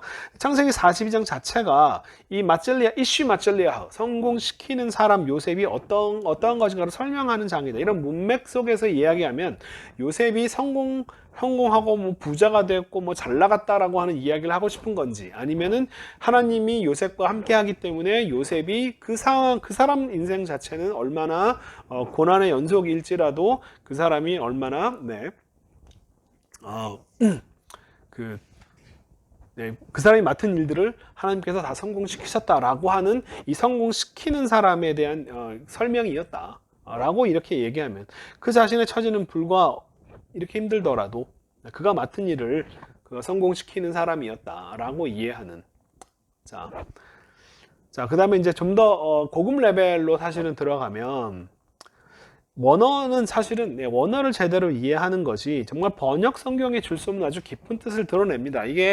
이거는 사실은 초보적인 단계에서도 사실은 마찬가지예요. 제가 항상 얘기하지만 우리가 기본 히브리어를 이제 막 배웠지만 원어의 의미를 막 파악하고 이해하면서 느끼고 배우는 것과 정말 번역본을 들여다봐서 이해하는 것과는 근본적으로 차이가 납니다. 근데 사실은 이게 우리가 성경 원어를 공부해야 되는 이유죠. 성경 원어를 조금만 알아도 정말 조금만 알아도 그 원어가 주는 느낌과 그 맛은요 진짜 절대로 어떻게 뭐가 이렇게 막 번역 성경으로 보는 거하고는 정말 근본적으로 달라서 원어를 더 하고 싶게 만들어요. 이건 해보신 분들은 정말 뭐 당연히 아실 겁니다. 그래서 이 부분, 사실 이런 면은 사실은 좀 고급 단계라고 제가 말씀드렸는데 함부로 사용하면 좀 안 되는, 것이에요. 그러니까 사실은 그러니까 이게 지금 이제 히브리어를 막 배우거나 아니면은 히브리어를 안 배우시고 막 여기저기 주저들은 얘기로 이거를 하려고 하는 게 사실 그 다바르 미드바르 같은 얘기는 사실은 이거를 히브리어를 제대로 모르시면서 이런 걸 하고 싶어서 하시는 건데 그거 하기 위해서는 사실은 많은 공부가 필요합니다. 제가 요 예로서 드리는 말씀이고요. 요거는 지금 사실 거의 시간이 되게 많이 지났지만 제가 마지막으로 여기 계신 분들한테 우리가 이제 이 24강의 마지막 수업으로서 제가 여러분에게 들려드리는 제 마지막 이야기 요가 바로 요 얘기를 하고 싶어서 원래 사실은 마지막에 요 얘기만 하려고 하다가 제가 오늘 아무리 피곤해도 이 전체적인 이야기들을 다 들려드리고 싶어서 갖고 왔는데요. 야론의 축복 저는 제가 성경에서 아주 좋아하는 구절입니다. 많은 분들이 좋아하실 거라고 생각을 합니다. 주님께서 제가 여호와라고 하는 단어를 이제 이거 개역 번역을 이제 그대로 갖고 왔는데 개역 번역의 여호와라고 하는 표현을 제가 주님이라고 하는 표현으로만 바꿨을 뿐이에요. 자, 주님께서 내게 복을 주시고 너를 지키시기를 원하며 주님께서 그의 얼굴을 내게 비추사 은혜 베푸시기를 원하며 주님께서 그 얼굴을 내게로 향하여 드사 평강 주시기를 원하노라. 이 말만 가지고도 참 너무 멋있어요. 우리말만 읽어도 참 너무 좋습니다. 우리가 한국교회에서 축도를 할 때 사실은 이 고린도후서 13장의 마지막 부분, 바울의 편지의 마지막에 있는 이걸로 기본적으로 축도를 하죠. 이게 삼일체의 주 예수 그리스도와 하나님, 그 다음에 성령이 다음부터는 삼일체적인 구조를 가지고 있기 때문이기도 하고요. 그죠? 근데 사실은 이거는 어떤 면에서는 뭐 이걸 해서 잘못된 건 아니지만 이거는 바울이 편지를 보내면서 마지막 편지의 인사말로서 이렇게 이야기하는 부분이잖아요. 그죠? 그래서 뭐 이게 잘못된 건 아닌데, 근데 이제 이렇게 이것보다는 저는 이 아론의 축복이라고 얘기하는 것은 주님께서 모세에게 일러서 야, 너 가서 이 제사장들한테 이것으로서 이스라엘 자손을 위해서 이렇게 축복을 해라 라고 가르쳐 주신 내용이잖아요. 그죠? 그러니까 우리가 주님의 주기도문을 왜 외우느냐? 주님께서 너희는 이렇게 기도하라 라고 가르쳤기 때문에 주기도문을 외우는 것처럼 하나님께서 직접 너희는 이렇게 축도를 해라, 너의 백성들을 축도해라 라고 이렇게 말씀을 해주신 부분이 왜 그렇게 별로 이렇게 인정을 못 받는지 모르겠습니다. 이걸로 축도를 하면 얼마나 좋아요. 저는 이걸로 축도를 하거든요. 제가 어디 설교하거나 제가 축도하는 예배에서는요, 저는 이 말씀으로 축도를 합니다. 그리고 혹시나 왜 삼일체를 틀을 갖고 있는 이 축도를 사용하지 않느냐라고 혹시나 그것 때문에 불편하게 생각하시는 분들이 계실까봐 이 설명도 같이 좀 해서 말씀을 드립니다. 하나님께서 이 말로 백성들을 축복해라라고 말씀하신 이 부분을 축복으로 사용하는 게 얼마나 좋냐. 그리고 이 말 자체가 너무 아름답고요. 그죠? 그래서 이제 요 부분을 가지고 이제 저는 축도를 합니다. 한국 교회에서 요즘에 이제 요거 가지고 축도하시는 분들이 좀 많이 요 말을 이제 그대로 쓰지 않고 저는 약간 저식으로 약간 변형을 해서 이제 씁니다. 의미들을 좀 담아서 번역을 하는 거죠. 그냥 요거 그대로도 참 너무 예쁜데 의미들을 좀 풀어서 설명을 합니다. 그 중에 그 의미들을 풀어서 설명하는 내용들이 바로 이런 건데요. 예바라케카 아도나이 베 이시메르카. 한번 읽어볼게요. 왜 예바라케카 아도나이 베 이시메르카. 야엘 아도나이 파나브. 자, 에일레카 비 훈나카. 이사 아도나이 파나브 에일레카 베 야셈 레카 샬롬. 다시 한번 읽어드릴게요. 예바락카 아도나이 베 이시메르카 야엘 아도나이 파나브 에일레카 비훈네카 이사 아도나이 파나브 에일레카 바야셈 레카 샬롬. 목사님들 이렇게 축도할 때 히브리어로 딱 읽고 축도하시면 그죠? 예바라케카 아도나이 베 이스메라카 그러면 성도님들이 와 우리 목사님 히브리어도 잘하시고 저렇게 훌륭한 목사님이 막 얼마나 참 은혜를 받으시겠습니까, 그죠? 연습하시라고 이렇게 2번이나 발음을 했습니다. 자, 아무튼 복을 주다라고 하는 이 표현이 저는 참 히브리어의 어떤 그 원어적 표현이 너무 좋아요. 제가 이거 얘기는 아마 좀 했을 겁니다. 이 마라크라고 하는 무릎을 꿇다라고 하는 의미에서 나왔다라고 하는 표현이요. 그러니까 그리스어는 복이라고 하는 단어를 유올로게라고 표현합니다. 유올로게, 유는 좋은, 네. 그다음에 로게는 로거스, 말이라고 하는 좋은 말을 해주는 거예요. 그러니까 복을 주다. 이게 바로 현재 영어의 eulogy라고 하는 단어. 누군가 죽었을 경우에 장례식에서 고인을 추도하고 조인을 기억하면서 가족들이나 뭐 나와가지고 이렇게 친구들이 나와가지고 막 이렇게 얘기하는 그런 걸 eulogy라고 하죠. 더 좋은 얘기 해주는 겁니다. 그죠? 고인에 대한 좋은 기억들을 이야기하고 그런 단어가 여기서 나왔어요. 그 다음에 우리가 베네디케레라고 라틴어로 얘기하는데 유올로게와 베네디케레는 단어는 다르지만 뜻은 똑같습니다. 베네가 좋은이라고 하는 단어고 디케레가 말이라고 좋은 말 하는 거예요. 그래서 우리가 지금 영어에서 축도라고 하는 표현은 베네딕션이라고 하는데 그 뭐예요? 성도들한테 좋은 말 해주는 겁니다. 덕담해 주는 거예요. 그죠? 그리고 영어의 bless, 축복이다라고 하는 이 bless라고 하는 단어가 어원적으로 어디서 왔느냐라고 이야기를 하면은 blood라고 하는 피라고 하는 것과 어원적으로 연결이 되어 있다. 뭐 예수님의 피 뭐 이렇게 연결하시면 또 안 되고요. 이거는 사실은 영어권 사람들이 기독교화 되기 전에도 이 단어를 쓰고 있었겠죠, 그죠? 네, bless라고 하는 단어. 그러니까 피를 뿌려서 악기를 쫓는 어떤 북유럽 풍습에서 유래되었다라고 학자들이 추정을 합니다. 이거는 뭐 추정입니다.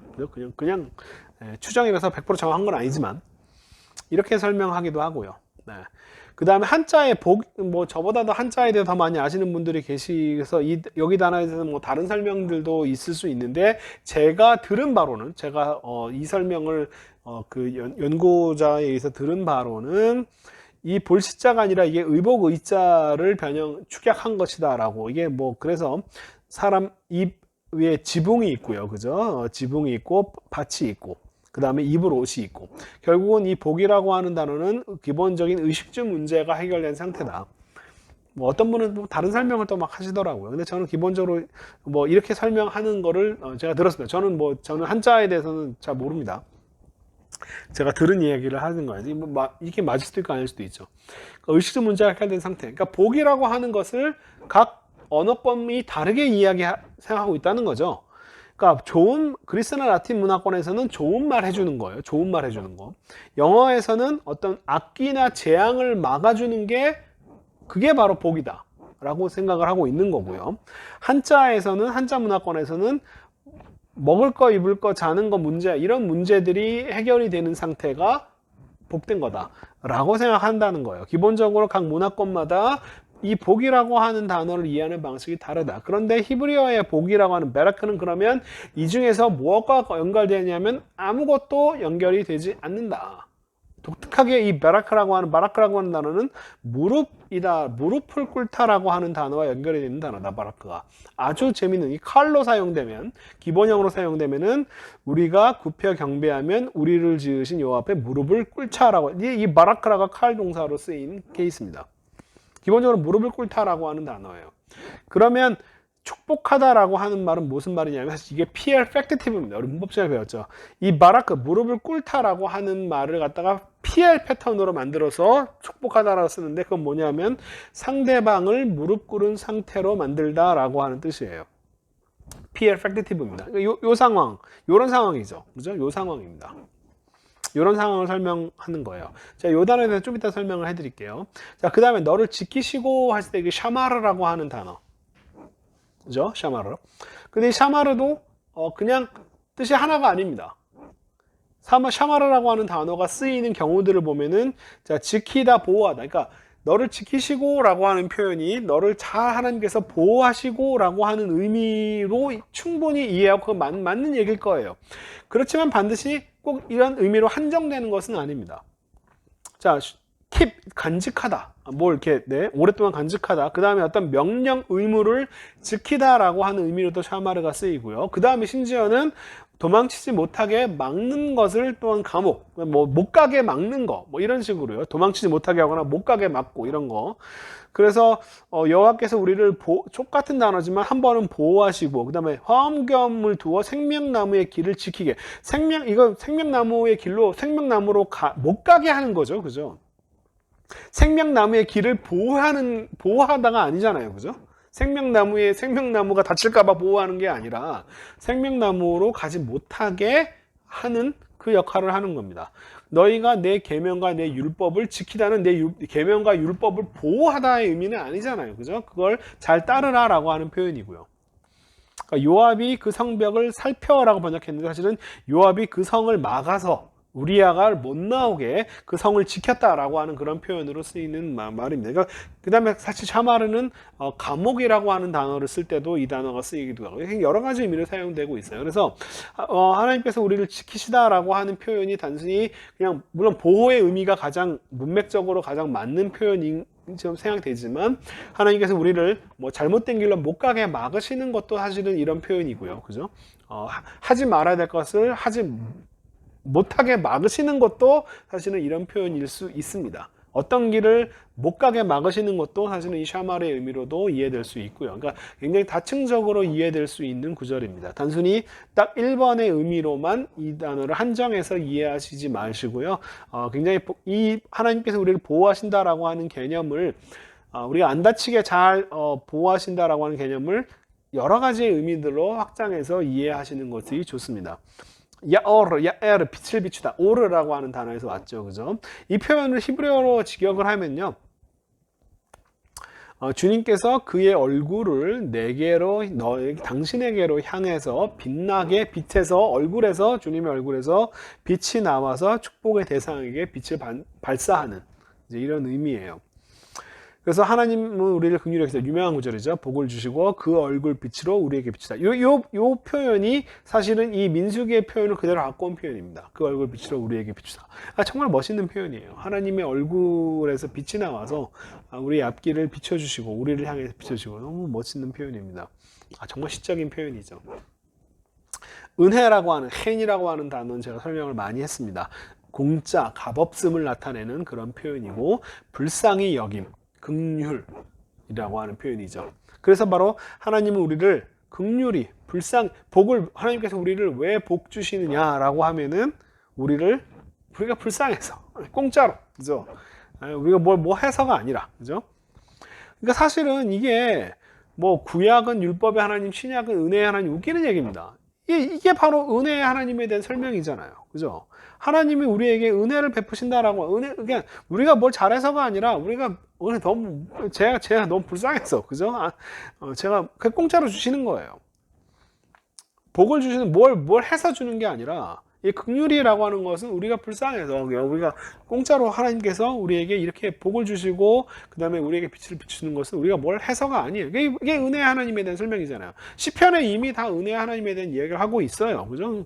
그러니까 뭐 구약은 율법의 하나님, 신약은 은혜, 웃기는 얘기입니다. 성경을 안 읽어본 사람이나 그런 얘기 할 수 있어요. 자, 그러니까 이게 조직신학적인 어떤 그런 어떤 사고들, 성경을 크게 이렇게 구별해가지고 사고하는 그런 사고들이 성서신학적인 이런 근거들에 비추어서 잘못되면 그건 당연히 버려야 됩니다. 그런 조직신학적 입장들은 취소해야 돼요. 근데 여전히 그렇게 어떤 틀로 가지고 계속 보려고 하는 그런 눈들이 계속 있는 거죠. 잘못된 개념들은 빨리빨리 버려야 되는데 그게 잘 안 돼요. 자, 아무튼 내가 누구의 은혜를 입으면이라고 번역되는 우리가 바로 히브리어로 마짜힌 누구의 눈에서, 상대방의 눈에서 은혜를 발견하다라고 하는 이런 표현으로 그리고 심지어는 하나님이 출애굽기 요즘 읽고 있는데 그런 표현을 쓰죠. 하나님이 이집트 사람의 눈에다가 바로 이 은혜, 공짜, 불쌍히 여김, 긍휼을 이집트 사람의 눈에다가 하나님께서 거기다가 주셨다. 이 표현을 쓰는 거죠. 그러니까 이 불쌍함은 은혜를 받는 거라고 설명하지 않고 은혜를 베푸는 사람 눈에다가 그런 긍휼히 여김을 주는 이런 표현이 이제 히브리적 표현이죠. 아주 멋진 표현입니다. 제가 이 단어 설명하면서 항상 얘기하는 게 제 여동생의 남편. 제가 인간 중에 가장 훌륭한 인간이라고 생각하는 제 여동생의 남편은 정말 그 친구한테는 뭘 부탁을 하면 야, 이거 뭐 좀 해줄래? 라고 하면 그것이 거절당할 거라고는 0.1%도 생각을 안 하게 만드는 친구예요. 이거 좀 해줘. 그러면 정말 눈이 반짝반짝 거립니다. 형님, 더 해드릴까요? 뭘 더 해드릴까요? 막 이런 식으로. 정말 그러니까 온 동네의 할머니, 할아버지들이 다 걔한테 부탁을 하는 거죠. 왜냐하면 다른 자식들한테 야, 이거 핸드폰이 잘 안 되는데 그러면 다른 애들은 아유 막 귀찮아하는데 그 친구는 정말 가서 진심으로 성심을 다해서 도와주고 그 다음에 꼭 이렇게 하세요. 그 다음에 이런 것도 알아두시면 좋아요. 더 100%, 200%를 막 하니까 걔만 다 찾는 거예요, 사람들이. 그 눈에 이런 은혜가 있어요. 그 친구는 정말 그 눈이 보면 반짝반짝거립니다. 그 제가 부탁을 하면요. 아무튼 자, 그 다음에 나사 들어올리다. 얼굴을 주님께서 얼굴을 너에게로 향하여 드사. 손을 들다는 나사라는 단어, 파나브, 나사 파나브, 그의 얼굴을 바이스 파나브를 쓴 표죠. 이게 뭐냐면 주님께서 자신의 얼굴을 너에게로 향하여 들어 올리시기를, 지각하면 그죠? 뭐 얼굴을 들다라고 하는 표현은 제가 쳐다보다라고 하는 표현의 수거이긴 한데요. 이거를 약간 좀 저는 직역해서 이해를 하면, 하나님께서 얼굴을 우리를 향해서 들어 올리다라고 하는 표현을 생각하면 하나님의 위치가 어딘가, 그죠? 하나님이 우리를 이런 표현을 보면은, 보통 우리가 하나님이 태양처럼 위에서, 그죠? 태양처럼 위에서 이렇게 우리를 향해서 빛을, 그죠? 위에서는 그런 표현이죠. 하나님께서 그 얼굴을 내게 비추사 할 때는 마치 햇빛처럼, 빛처럼 위에서 우리가 가는 길을 비춰주는 것 같은 이런 표현이고요.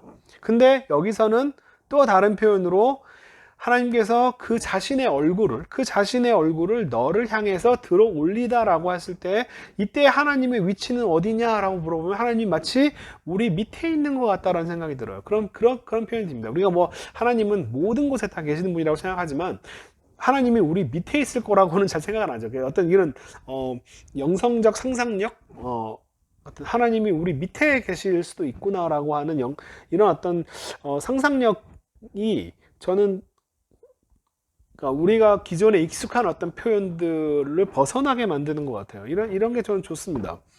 하나님이 우리 밑에 계실 수도 있구나, 그죠?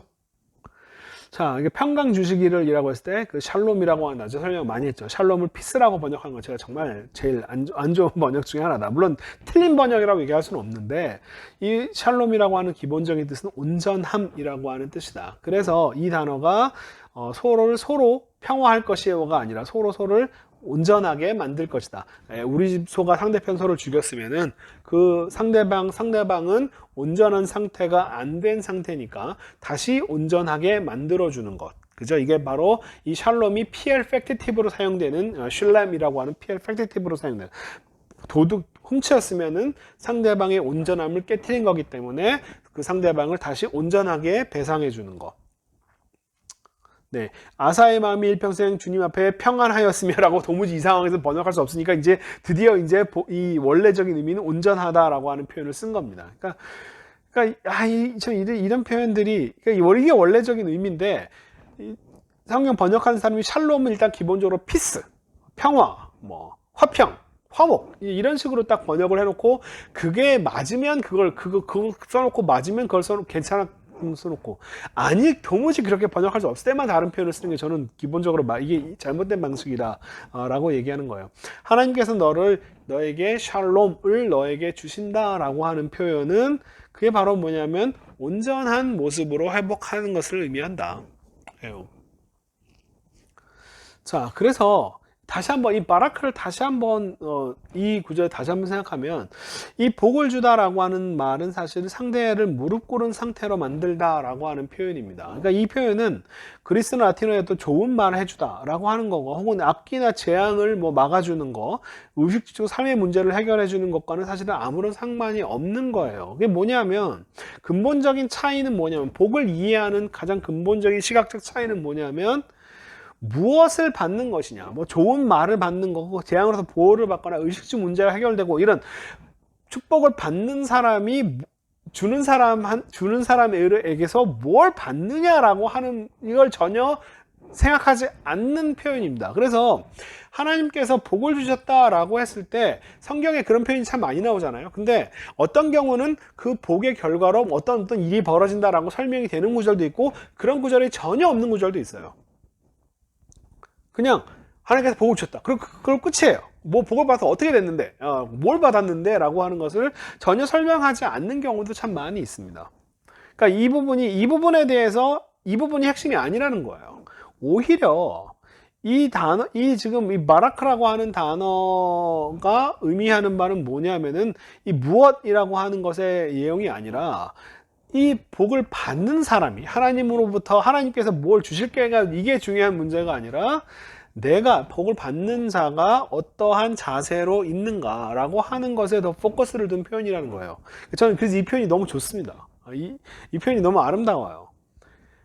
복을 받는 사람이 어떠한 태도, 어떤 자세로 있어야 하는가라고 하는 것을 나타낸다. 좀 더 약간은 의미를 부여 설명한다면 저는 이런 표현 같아요. 그 무릎을 꿇는 상태, 그걸 어떤 면에서는 엎드린 상태 같은, 하나님께 복을 받기 위해 무릎을 꿇고 엎드려 있는 상태 같은 이러한 자세로 있는 상태를 얘기하는 표현인 것 같아요. 그래서 저는 한자로 만약에 이 복을 얘기한다면 복복자를 쓰는 게 아니라 이 엎드릴 복자를 쓰는 이게 오히려 이 성경의 바라크를 가장 잘 표현하는 한자 표현 같다는 생각이 듭니다.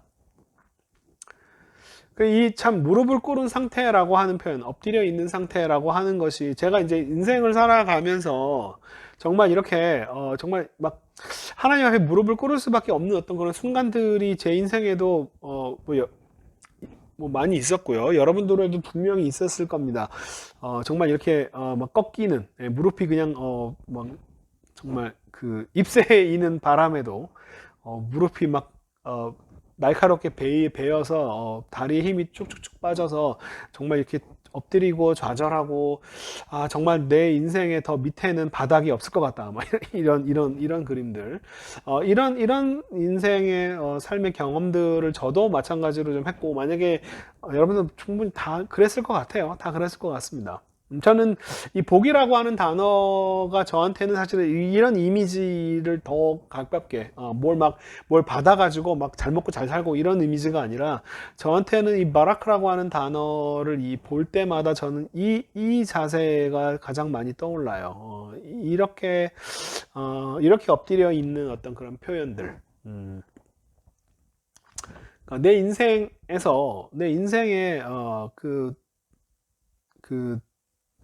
바닥 같은 어떤 그런 것들을 경험하셨던 분들, 만약에 이 중에서 그런 경험 안 해보신 분들은 하려고 애를 쓰지 마세요. 할 필요 없습니다. 일부러 하실 필요 없어요. 안 하는 게 좋습니다. 자, 근데 이게 제가 이런 표현으로 이 복을 이야기하는 것이, 자, 이게 그냥 이렇게 의미를 부여하고 그거 제대로 참 좋은데, 항상 말씀드리지만 이게 문맥적으로 이게 맞느냐라고 하는 표현을 잘 이해하셔야 돼요. 이 민수기 6장에 나오는 이 하나님이 이스라엘 백성을 너희는 이 말로 축복해라 라고 했을 때의 그 컨텍스트가 뭐냐 하면은, 자, 이스라엘 자손이 민수기 1장 1절 시작입니다. 애굽 땅에서 나온 후 둘째 해 둘째 달 첫째 날에. 그러면 우리는 이제 이스라엘 자손 앞에 놓여질 광야 생활이 얼마나 남아있는지 대충 짐작하실 수 있겠죠. 그죠? 40년 중에 이제 겨우 1년 1개월 지났습니다. 그죠? 38년 11개월이 남아있는 상태에서 하나님께서 이 말로 이스라엘 백성을 축복해라 라고 말씀하시는 장면입니다. 그러니까 하나님께서 너희를 보호해주고 너에게 복을 주시고 그래서 너를 참 평안하게 안전하게, 그래서 참 좋은 집에서 잘 먹고 잘 살 것이다 라고 얘기하는 게 전혀 아니라는 거예요. 상황 자체가. 이 문맥이 뭐냐면 앞으로 38년 39년 가까이 광야 생활이 남아있는 사람들에게 하나님께서 이 말씀으로 축복을 주는 거예요. 그러니까 완전히 컨텍스트가 다른 거죠. 이 문맥적인 상황에서, 그래서 제가 이 복이라고 하는 것을 잘 먹고 잘 살고 의식 문제가 해결되고 이런 것과 근본적으로 다르다라고 얘기하는 이유가 뭐냐면 이 컨텍스트 자체가 광야 생활을 이야기하는 것이다.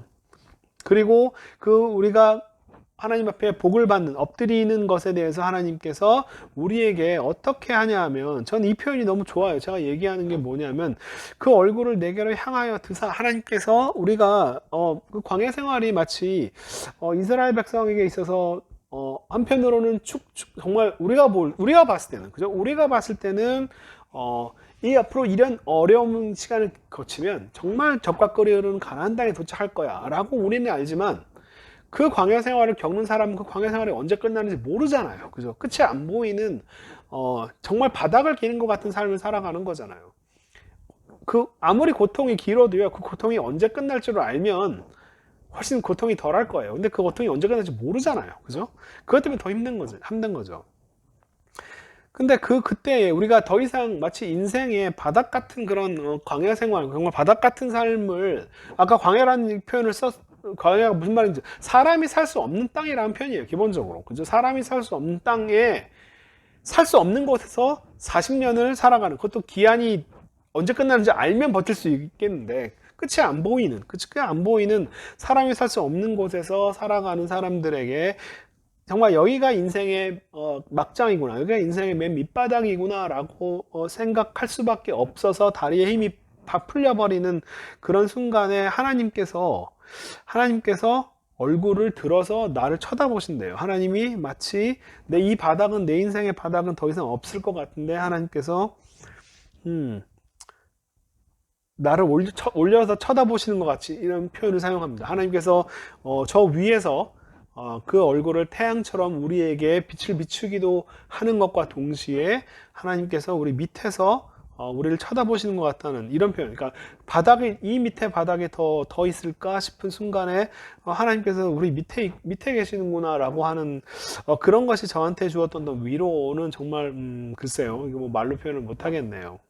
그렇게 해서 잘 먹고 잘 사는 어떤 그런 게 아니라, 이 평강이라고 하는 모습의 이 최종 목적이 뭐냐면, 하나님께서 우리를 창조하셨던 그 원래의 모습, 본래의 모습. 그러니까 저는 잘 교회에서 얘기하는 표현 중에 뭐 나를 버려라라고 하는 표현을 저는 별로 좋아하지 않아요. 사실 그 나를 버려라라고 하는 말의 진짜 의미는 진짜 나를, 진정한 나를, 하나님께서 창조하신 진정한 나를 회복하라 라고 하는 표현이겠죠. 나를 버려라가 아니라 지금 나를 찾아라 라고 하는 표현으로 저는 이해를 하는데, 하나님께서 만들어주신 원래 창조하신 그 온전한 모습을 다시 회복하는 것이 이 성경이 말하는 어떤 이 아론의 축복에서 마지막 최종 결과 같은 거라고 생각이 들어요. 그래서 이 표현이 주님께서 너에게 복을 주시고, 이게 우리말로만 읽어도 정말 멋있는데, 이게 히브리어 하나하나, 바라크라고 하는 의미, 샤마르라고 하는 의미, 그 다음에 빛을 비추는 의미, 그죠? 하나님의 얼굴을, 그 다음에 은혜라고 하는 단어,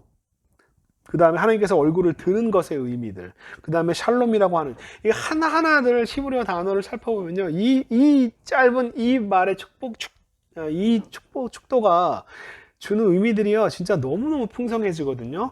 아마 정말 여기 계신 능력자분들은 아마 이 한 줄 한 줄 가지고도 아마 한 편의 설교들을 만드실 수 있으실 거예요. 저는 그렇게 못했는데, 정말 이 한 줄 한 줄 가지고도 정말 한 편의 설교들이 뭐 나올 수 있을 만큼 정말 너무나 아름답고 멋진 축도예요. 저는 교회에서 이걸로 좀 축도를 했으면 참 너무 좋을 것 같아요.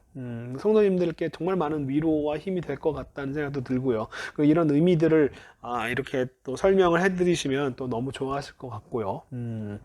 아무튼 그렇습니다. 그래서 제가 항상 마지막으로 드린 얘기는 이거예요. 어떤 걸 하더라도, 성경 원어를 뭐 쓰든 뭘 하든 간에 하나님의 말씀인 본문, 그 본문을 넘어서려고 하면 안 돼요.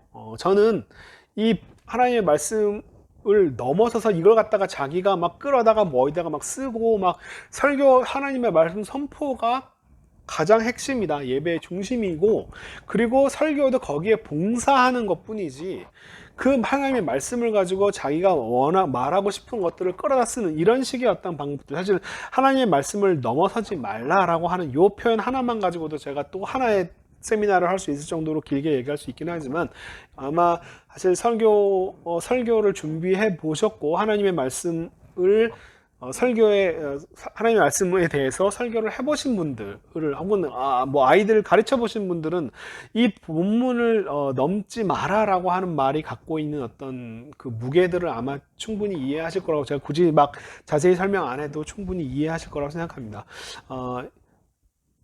정말 선포된 하나님의 말씀으로 성도님들을 잘 인도해 주기 위해 설교가 필요한 것이고, 결국은 예배의 주인공은 하나님이시고 예배의 주인공은 하나님의 말씀이다. 이것만 잘 이해를 하고 있으면, 사실 저는 이 설교자의 가장 중요한 태도가 바로 이 부분이 아닐까 싶습니다. 그래서 본문에 집중해서 이야기하면 될 것 같아요.